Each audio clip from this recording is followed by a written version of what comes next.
Hey everybody, welcome to the Multifamily Legacy Podcast. I'm so glad you're here. We've got a great show in store for you. Before we start the show though, I want to do a couple little things. We are now opening up our boardroom. So if you're thinking about you want to take it to the next level and start doing apartment complexes, learning how to find them, how to fund them, how to operate, how to know if you have a deal or not, how to raise all the capital. I've created something entirely awesome that I promise you is not being done in the info space anywhere.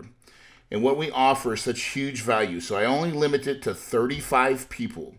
35 people I invite to my Kahuna boardroom. We offer deal partnering. We will sponsor your deals. We'll underwrite your properties to make sure you have a good one. My whole team's involved. It's a big process, and we don't open it up to everybody, and it is expensive. Okay, it's $7,500. You have to submit an application, and now, here's what we're looking for. We're looking for people that want to do this business. So it helps if you have some real estate experience, but you don't have to have real estate experience. You could have influence. You could be a doctor, dentist, lawyer, chiropractor. You could be a person that just really wants it really bad and wants to succeed, and maybe that is your starting point is multifamily. That's fine too. But we're trying to gauge your commitment level, right? And because I only allow 35 people in my boardroom, and I want to make sure that I'm not wasting your time or mine. And so it is $7,500. We have a payment plan for like a three pay payment plan for anybody that's a little bit price sensitive to that, right? We're trying to be mindful. But what you're getting is the type of, I wouldn't call it coaching, but it's kind of a hybrid. We have coaching calls. We probably do one a month, one every other month. They're not guaranteed, but they are part of our continuing education to our boardroom members. But we do offer something very, very, very unique. So if that's you, if you're interested, go to kahunaboardroom.com. Again, that's Kahuna, Kahuna, boardroom.com, and apply. So you can get on that site, you can see all the things that we're offering, and then you have to apply. When you apply, I am going to call you. Nobody else on my team is going to call you. It will come from me, Corey Peterson. I personally vet everybody that comes into my boardroom. I have a conversation with you. We want to make sure that it's the right fit, and it's application only. This boardroom is going to be July 29, 30, and 31, right? So we have another one coming up in October. So if you can't make the July event but want to make it into the October event, let us know. But take the time, seriously take the time and apply if that's you. If you're really wanting to move the needle, I promise you, I have an education program platform that does not exist out there in the marketplace. When you come to my event, by the way, there's nothing for sale. You cannot buy any other product from me because I don't have it. That's not the place where you come and then we upsell you to the $20,000 coaching platform. I don't have it. I am a deal maker, okay? And I know I spent a little bit of time on this because I want you to understand that this is unique and special. It is different, I promise you. And if you will listen to some of the testimonials on that page, kahunaboardroom.com, listen to some of the testimonials and you tell me if you think it's right. Because I'm telling you, anybody that's attended, it's changed them in a positive way. And people are doing deals. That, my friend, is the proof in the pudding. So go to Kahuna Boardroom and check it out. All right, let's start the show. Hey, everybody. Welcome to the Multifamily Legacy Podcast. I'm your host, Corey Peterson. Get ready to roll. We are in episode 74, and I'm going to start a little new series, mini-series called Hawkeye Towers, The Good, the Bad, and the Ugly. This is going to be a conversation about a deal that we did in December and kind of just going to break down what went right, what went wrong, and just, to let you guys discover the underbelly of what really happens in multifamily deals. So many people talk about how great it is and all that stuff, but a lot of times, and I mean a lot of times, they forget to tell you the truth. That it's not always sunsets and palm trees, baby. Sometimes there's a little snafu.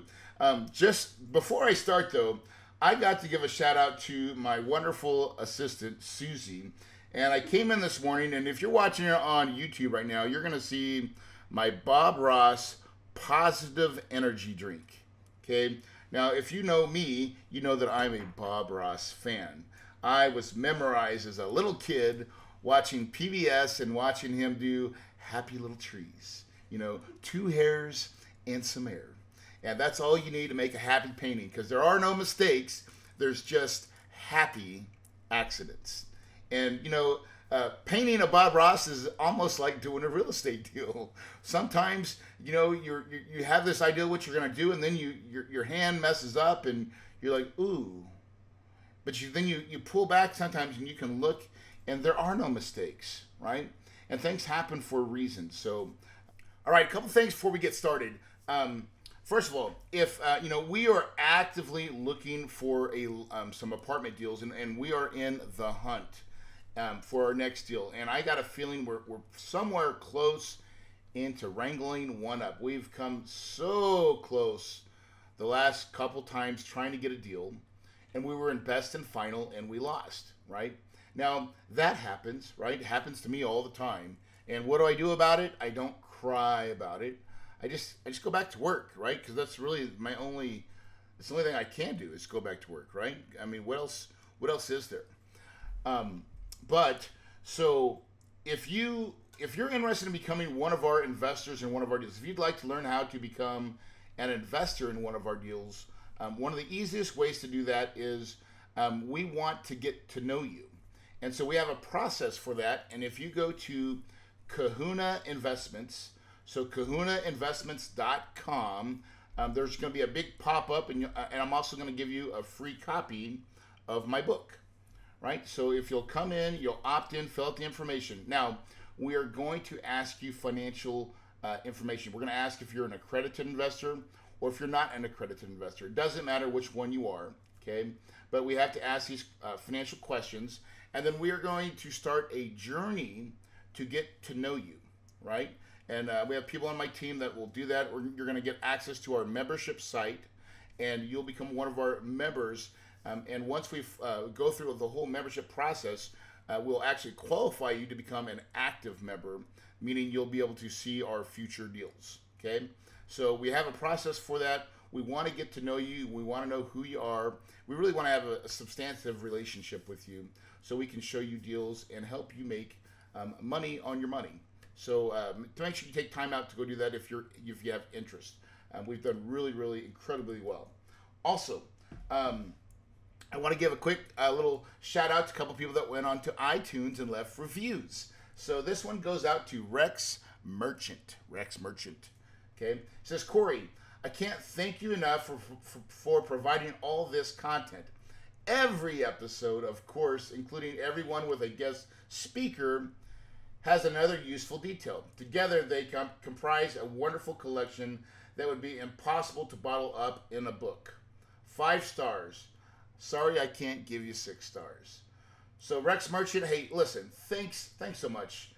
Guys, again, man, I love it. I really love it when you take the time, because I know it takes time to go onto iTunes and leave a review.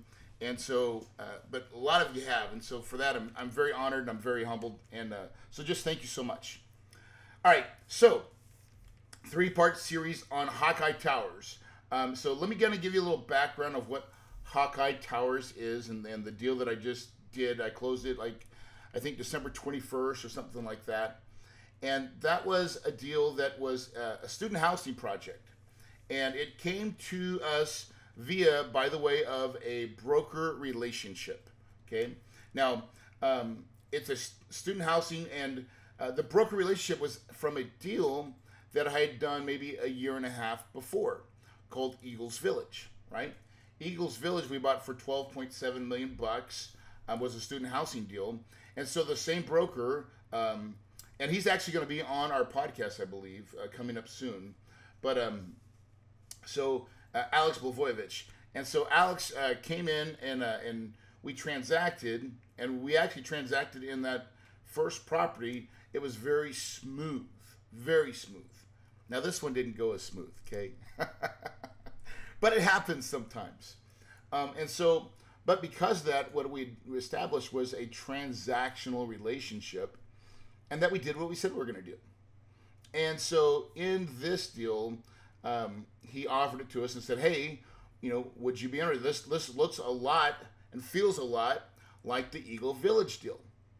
And so we look into it and we said, well, gosh, yeah, it does. So again, first steps of any deal when we get a potential deal, and it was actually part of a deal package, meaning there was, I think it was 2 properties, maybe 3 properties together that they were selling. Well, 2 of the properties were not really great. They didn't really hit our sniff test, but Hawkeye Towers did. And so we just said, hey, listen, can we just make an offer on Hawkeye Towers? The broker said, yeah, no problem. And lo and behold, okay, so now we're off and running. And here, the best part about this deal was that we were not in a highest and best opportunity, meaning there was no other competing offers in our deal. Why? Man, I'm telling you, this is the power of transacting and having broker relations. Because when you can get to that point where you're just a good guy and they like you and they want to do business with you because you made it somewhat easy, and more importantly, everybody will forget anything bad that happens in a deal as long as you close. Okay? Now, write that down. Put it in your mental memory.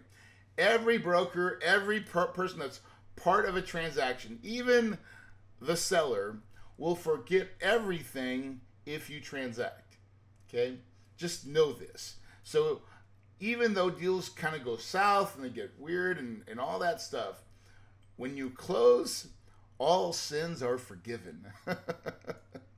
That's an important part of when you take the time to go through a deal.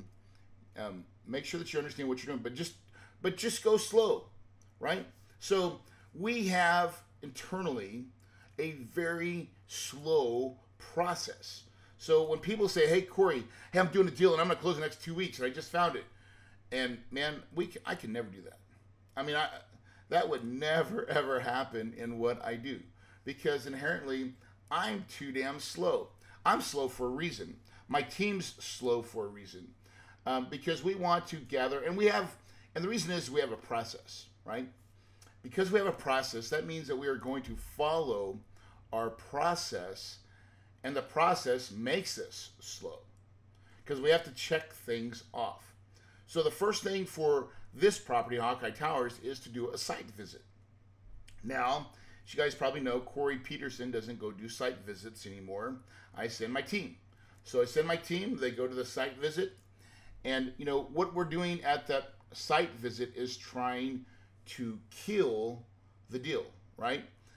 You really want to try to see if you can, is there a way to make this deal not work? And now, when we get to Hawkeye Towers, we're actually pretty surprised. Now, Hawkeye Towers is located in Waterloo, Iowa. And Waterloo, Iowa is like in the middle of really nowhere, okay?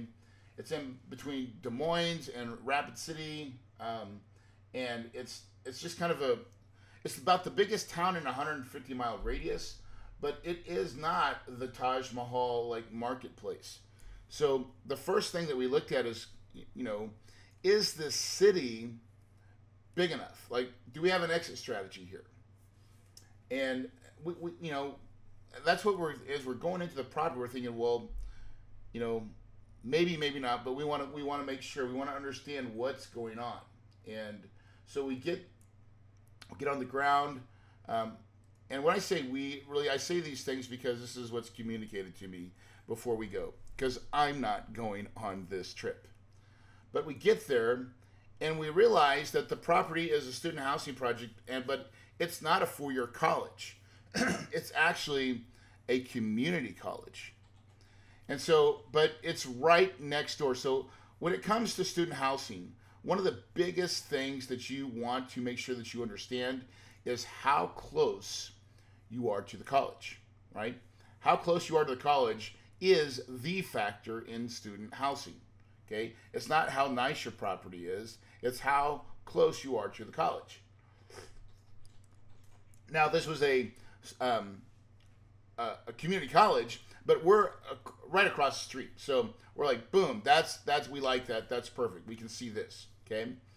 The other thing is the property was built in 2006. Man, I'm already liking a 2006 vintage property. And it's full brick. So even on the sides of the building, it's full brick. So it's, it's six 3-story buildings, full brick. I mean, they look good. It does, and it's specifically built for student housing, meaning the floor plans have one shared living space, and then 2 bedrooms on one side and 2 bedrooms on the other side, and they share a bathroom. So it's two bathrooms on each side.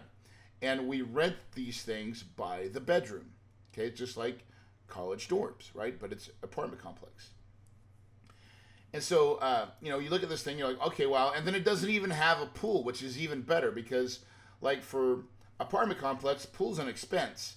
And for other apartment complexes, it's an amenity. But for student housing, everybody's gone for the summer. So the pool doesn't really have much, doesn't help us out really a whole lot. But what this property does have is a basketball court and a sand volleyball court, and they're both right next to each other. So that's cool. So we get to the property. Now this is the site visit. So we're not doing our full due diligence at this point. We're just kind of checking out to make sure that we understand the assets. So what we saw is it's a newer building, great location, next to the community college. So community college would be kind of a red flag because you don't normally see a student housing base next to a community college. Now, in Iowa, I think it makes sense because, in Iowa, there's lots of farms where this property was is surrounded by farms. And when you think about that demographic, there's a lot of students that kids live on these farms. And so they got to go to school somewheres. And really the inexpensive alternative is community college. And if you have a community college with housing, well, that's pretty neat. So now you can get in a college experience, but without the 4-year college expense. Well, that's something we understood that narrative, and we said that this may work out really well. So we get to the properties. Now we're going through some of the financials of the property. And, we're always trying to figure out, why is the seller wanting to sell? What's his motivation? And we're really trying to look for leverage, right? We're always trying to look for leverage as we do these systems because you may need it. And so what we found is that the original developer, the person that built it, is actually the owner. And so he built it in 2006, and he's owned and operated it. And he's local, but he's self-managing the property. Now, most of the times when you hear self-managing the property, that should be an automatic perk up your ears. Because probably most of the time, they are not doing a sufficient job. Because they become lazy. And so that's exactly what the case was here. This owner would get property or, would lease up. So in the student housing lease up, you kind of get one chance to lease up your property for the full year. That's called the fall leasing, right? Fall leasing. And then you kind of get another, a little bit of a chance when it comes spring semester. Okay. Now, as we're going through some of these, some of the rent rolls, and we're tuning as much as we can, because on a site visit, you're not going to get a whole slew of information. Okay. They're going to give you just enough, so you're touring the property of what you think, because you don't get everything until you go into due diligence.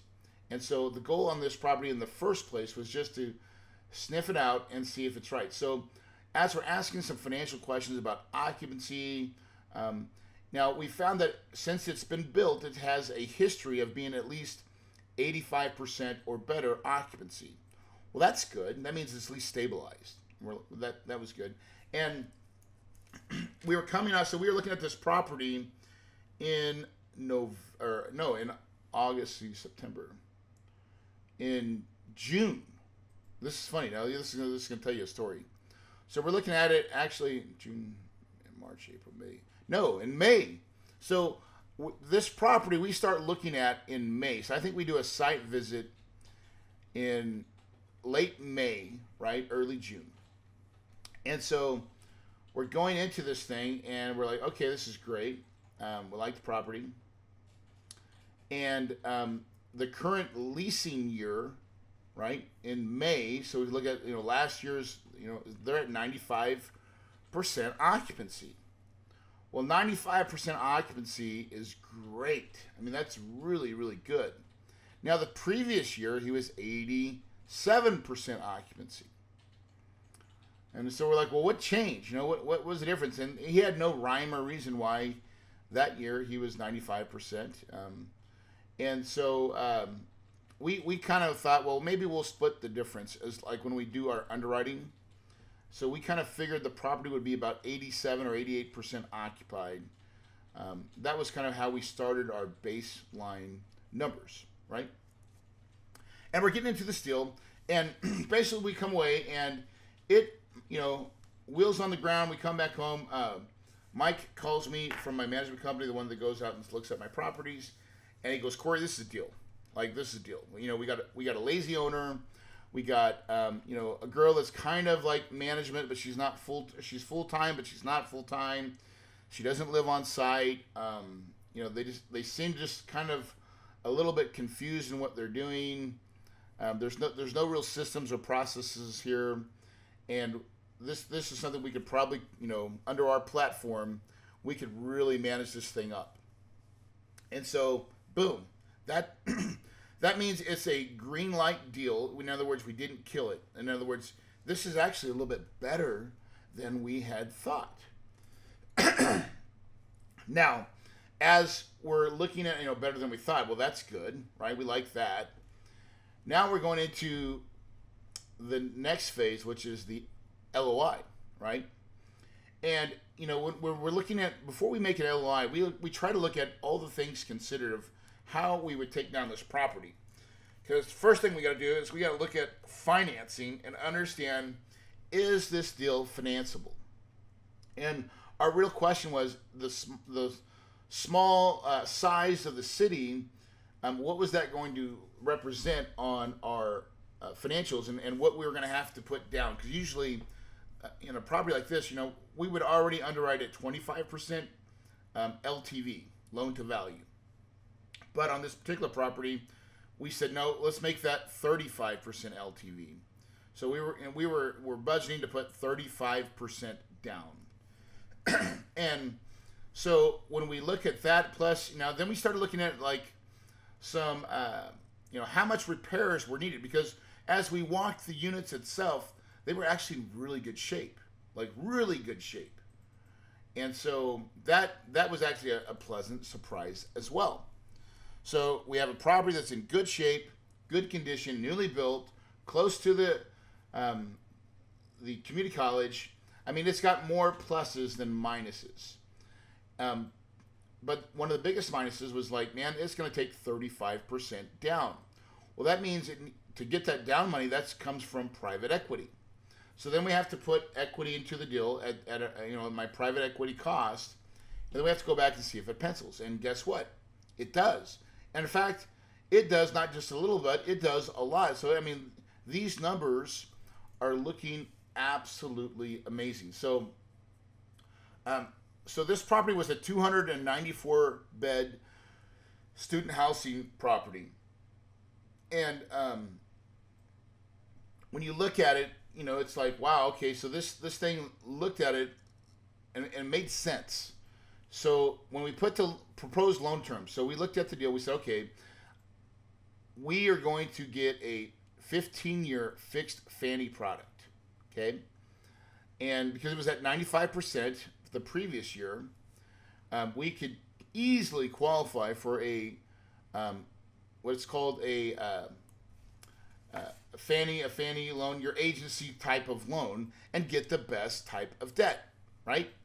And so this was a Fannie or possibly a Freddie Mac product, but we typically like to do a 15-year term.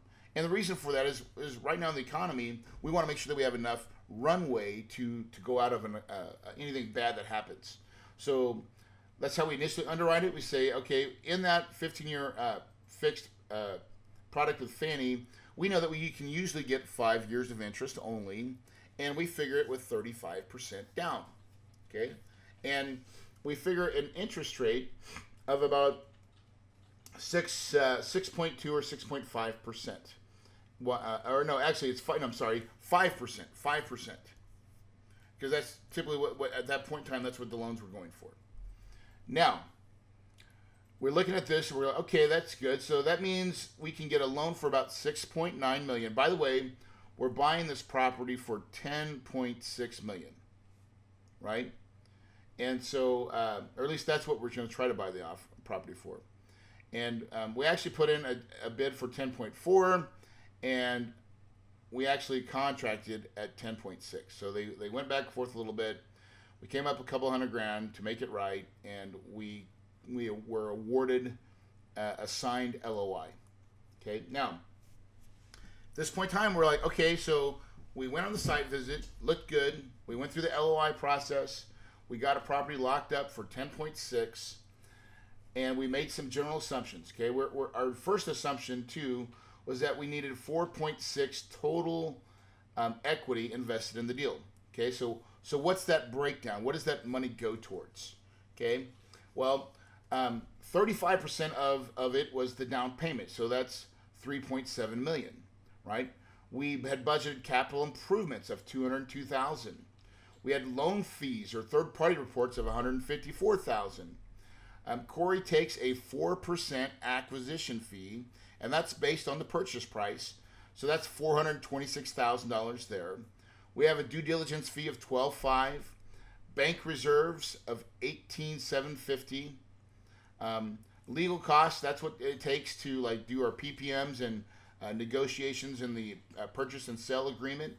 That's $26,000. New deal exploration, so this is a fee that I take each and every deal that helps replenish the cost of sending people out to go do these site visits. And then cash in the bank of $86,000. Okay, and these are rough numbers, but that makes the total equity that we needed was $4.6 million, $4.675 million. So we're looking at that, and that's the amount of money we need, and the numbers still pencil. So at this point in time, we're looking at it like we're about ready to get a pretty darn good deal. And more importantly is that the numbers seemed to jive, right? And when we look at this deal, so we underwrote the property at that 88% occupancy. So meaning that they're trailing, when we looked at it, said, hey, it's 12% vacancy, even though it was currently at 95. But we felt like to get our Freddie and Fannie products, we had to have at least a 90% occupancy. So we're going through our due diligence period. Now, we talked about, just a minute ago, our due diligence fee of $12,500. Now, so once we get a property under contract, now we have to go deep dive into the property. And this is where we spend a good week there at the property and with a team of about 15 people. And we go and audit. Not only do we do a physical audit, we do a financial audit on the property. So we've got to check and verify the number. We've got to know the numbers. This is the most critical part of the apartment investing world that most people skip through haphazardly. You can't do it, okay? By the way, you can't do it. You have to really, listen, if you're raising millions of dollars, you've got to know that you got a deal, right? If you don't know that you have an absolute deal, like I know, then you should walk away. You should absolutely walk away. So when it comes to our due diligence, we are still going there not to see the best and brightest of the deal, but to kill the freaking deal. It has to be done that way. And we have a team and we have a process. We go through it, and as we're getting into this property, we start having some more questions, right? Because it looks great from when we first came in and went under contract. But now we send our team to the property. And so now first result. So now we have our team doing our due diligence. We're looking at it, and this looks like a pretty good deal. It appears to be a pretty good deal. In fact, when we did that capital improvement piece, that number didn't change because we walk every unit door to door to door, and our numbers didn't change. And that's usually doesn't ever happen, right? So this property was in good shape. But we started to see, what we started to see was why this guy was failing, because this was like now we're in the property in July. So July, you have July and then August, June, July, August. So we're at the property in July. In July, we're having people come over from the college, from the community college. We're there doing our due diligence. This is just funny. It just so happens to be the same week as orientation week at the college. Orientation week. And so a representative from the community college comes all the way to our property, or the property we're going to buy, and goes to the manager and says, hey, this is orientation week where you guys kind of set up a booth. And we're kind of scratching our heads looking at this saying, what? How can you be student housing and not know the biggest days of the whole year, and you don't even have a booth up to shake, the kids and mom and dad's hand and welcome them to a Hawkeye and say, hey, listen, we have housing right next door? Oh my God. You want to talk about a miss. And the current property management had no idea. And so we're starting to see cracks of the why. And so then we start wondering, like, gosh, this guy's not like, he's starting to check out, right? Because that should be something, like, we know this based on experience, that as you get into deals, that sellers, especially when you have them under contracts, sellers tend to get amnesia and like this thing where they start to forget how to operate, and they start pulling people. It's crazy how it happens, but I'm telling you, this is a real factor, is that they get selleritis and all of a sudden they forget to do the work. And we started having these weird feelings like, listen, because it's all about that fall leasing season. And here we are at the property, we're getting ready to buy it, and the seller just is not motivated to send people over there to the college to help pre-lease it. And, we're betting and banking on that 95% that he did the year before. And we need at least 90% to get the current loan that we have worked on, right? Because you go into a deal with an idea of how you're going to get, financing. All right, so we go through the whole due diligence. The numbers look decent. They are accurate. We do believe that it is, 18% or 12% vacant at the time, even though at the time that we're there. So why we're in the summertime, leases we're starting to see some cracks. First of all, one of the first cracks is, again, the student housing. He's only doing a lot of 9-month leases, not full year leases. And we also see that right now the renewals, they've got a lot that are coming due, and they've not re-leased them up for the next school year. And we're starting to wonder, like, we're getting nervous, and that's why we put it at 88%. So right there at 88%, we know that we have a problem. This is why we're in due diligence. We already know we have a problem, okay? Because we had already started a path to Fannie and Freddie debt, meaning we're going to get 80% or at least 90% occupancy, and we're underwriting our starting point at 88 because that's where we're at. And we're starting to see signs that the seller is not motivated, okay? Red flags start going up, okay? And so as we're going into July and now August.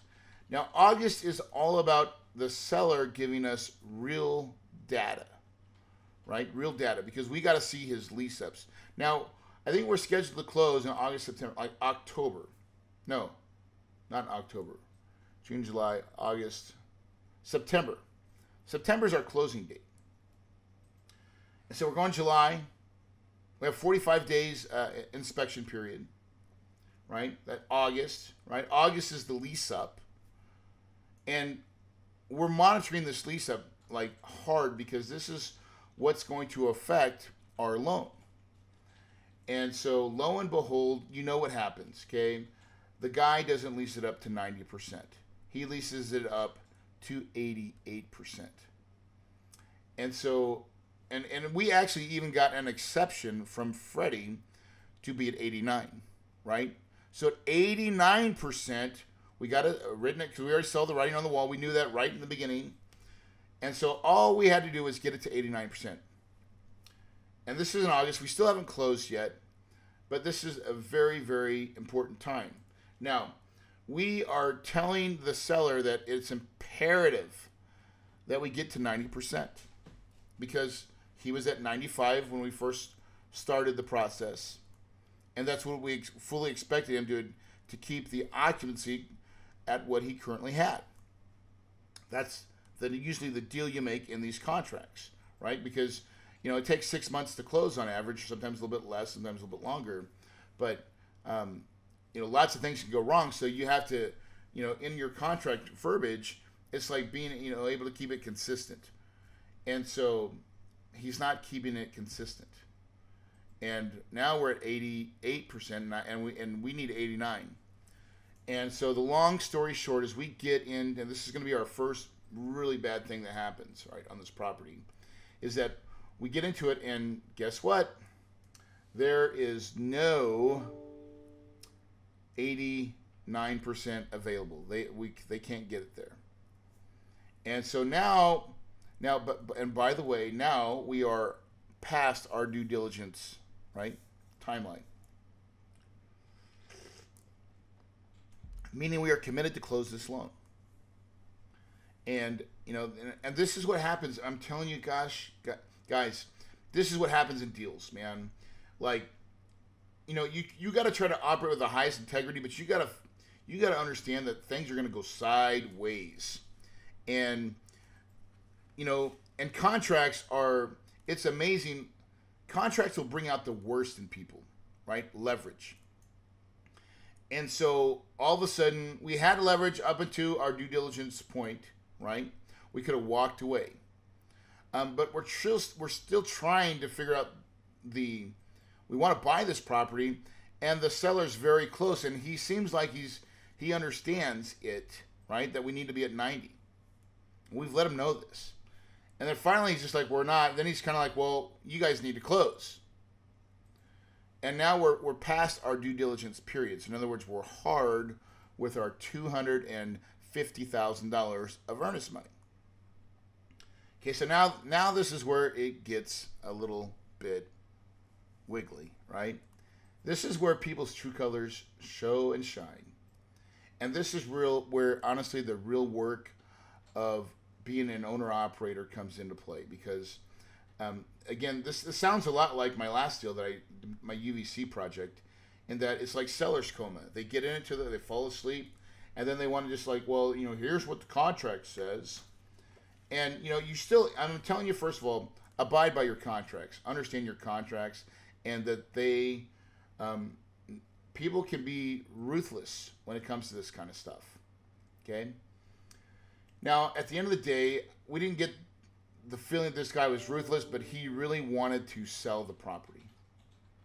And so we get into it now. So now we have to, we're about 15 days from closing, and we realize that he's not going to get it to the threshold needed.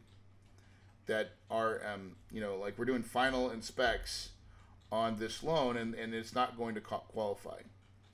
So now we have to have an intervention. Now, first of all, in every deal that I have, when I do a deal, I always have a 30-day extension that I can pay for, typically for $25,000 or $30,000, and it gets credited to the earnest deposit. Okay, so it goes and it counts as part of the deal. It's not a fee to the seller. So we automatically, we know we're going to need it. We institute that 30-day extension. That's 30 calendar days, not 30 business days. So it's truly 30 days. Okay, but man, in the game of trying to secure a loan, because now we know that we're going to need a bridge loan. Okay, and just the word bridge should tell you one thing, is that it's more expensive. Okay, it's more expensive. And so that starts to face some unique challenges, right? And what are we going to do? Because we wrote it a certain way, and the extra expense of a bridge note, could that affect our profitability and affect the deal? And, gosh darn it, why couldn't this guy get his stuff together? And so, with that said, we had to improvise. Now, going and trying to find loans this is in the bridge world, it's about relationships. And now, but the problem that we're facing with this property again is that it's a small market. It's a student housing project that's next to a community college. Those are all things that work against you in the loan world. The loan wants a bigger market, a bigger college, bigger everything, right? And so they still want and require more down payment, and it's looking like and then they want these huge exit fees, and to the point where this bridge is not even looking like it's going to be viable or possible, and we're starting to freak out. So, at this point we're getting super frustrated because we don't even know if we have a loan that we can actually get that will pencil the deal. And I mean, I'm working almost every day now with my lenders trying to say, well, what about this? What about this? Because we got to find an alternative solution. And finally, one shows up. So one of the things that I said is like, hey, listen, guys, where's the current debt on the property? Where's the current debt? And it happens to be with this company, this credit union called Viridian Credit Union from Waterloo, Iowa. Well, let's give them a call. And so we give Viridian Credit Union a call, and we're talking to the guy, right? The guy that makes all the loans, commercial loan banker. And you can tell this is like, so in smaller towns, it works different than corporate America. And this is a guy that he can recommend it to the board, and because he recommends it, it will probably get approved. That's the kind of loans we're talking about.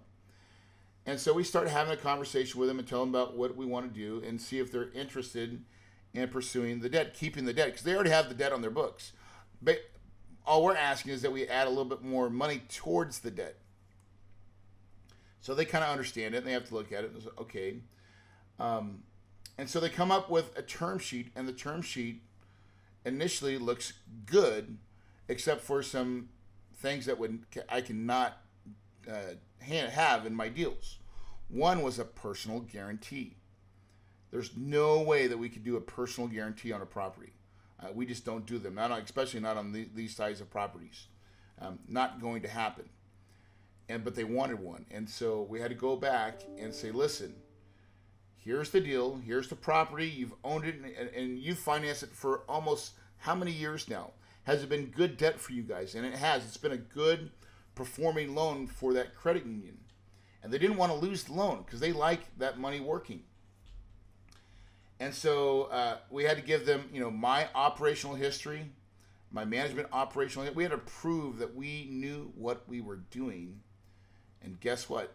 They finally agreed, right? So they waived the personal guarantee. And all my brokers were just amazed. I can't believe this happened. That never happens, is what they said. Well, it never happens unless you ask, right? It never happens unless you ask. And in small town America, asking and putting your right foot forward and showing them all your cards and being, truthful and honest means something. And that's what we did. And we were able to secure a credit union loan for that, for the amount of money we needed, which was 6.9 million bucks at 35% LTV at 4.1% interest rate, right?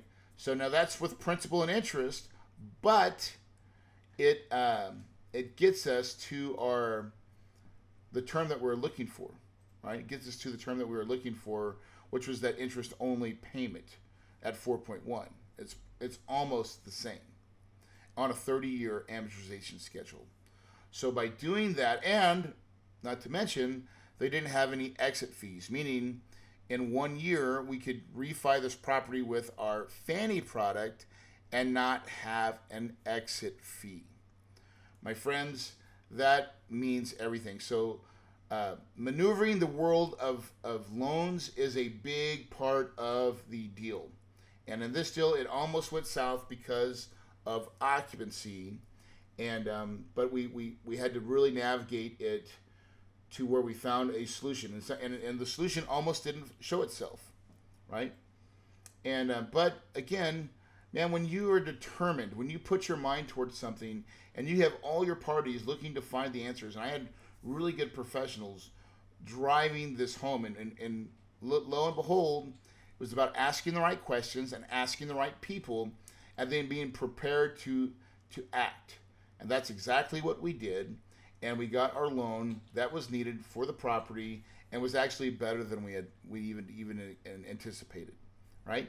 So guys, there you are. There's Hawkeye Towers episode 1 of the good, the bad, and ugly. That was the good with a little bit of ugly.